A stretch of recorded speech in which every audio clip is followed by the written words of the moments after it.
आइए पिछले साल क्लास 12th बोर्ड में आया इस क्वेश्चन को समझते हैं और देखते हैं किस तरीके से ये क्वेश्चन सॉल्व होना था। आपको ये असर्शन रीजन का सवाल पूछा गया था और आपसे कहा गया था कि असर्शन में the deflection in a galvanometer is directly proportional to the current passing through it. क्या ये सही है? हमें पता है कि जो डिफ्लेक्शन होती है आपकी वो किसके बराबर होती है? वो आपकी होती है NI/AB अपॉन C के बराबर। तो यहां से अगर आप देखेंगे तो आपका जो डिफ्लेक्शन है that is directly proportional to I। तो ये बिल्कुल सही स्टेटमेंट आपकी हो जाएगी, ये असर्शन आपका बिल्कुल सही हो जाएगा। लेकिन क्या रीजन सही है और रीजन इसकी करेक्ट एक्सप्लेनेशन है? आपसे कहा गया the coil of A galvanometer is suspended in a uniform radial magnetic field. अब देखो रेडियल क्यों करते हैं, रेडियल का क्या पर्पस है? मान लीजिए ये इस तरीके से आपका होता है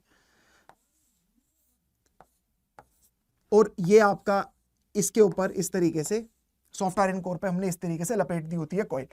तो यहां से क्या होता है कि जो आपकी मैग्नेटिक फील्ड होती है वो हमेशा क्या होती है? Parallel to the plane of the coil होती है किसी भी पॉइंट पर।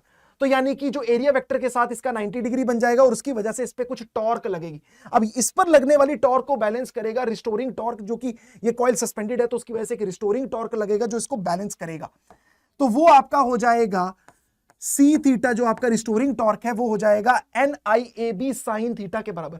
पर क्योंकि एरिया वेक्टर हमेशा जो है मैग्नेटिक फील्ड के साथ 90 डिग्री पर रहेगा तो ये आपका हो जाएगा NIAB साइन ऑफ 90 डिग्री। तो यहां से अगर आप सॉल्व करोगे तो आपका जो थीटा है यानी कि जो डिफ्लेक्शन है वो आपकी NIAB अपॉन C के बराबर ही आएगी। और इसकी वजह से ही ये रीजन है कि ये जो आपकी डिफ्लेक्शन है that is directly proportional to current.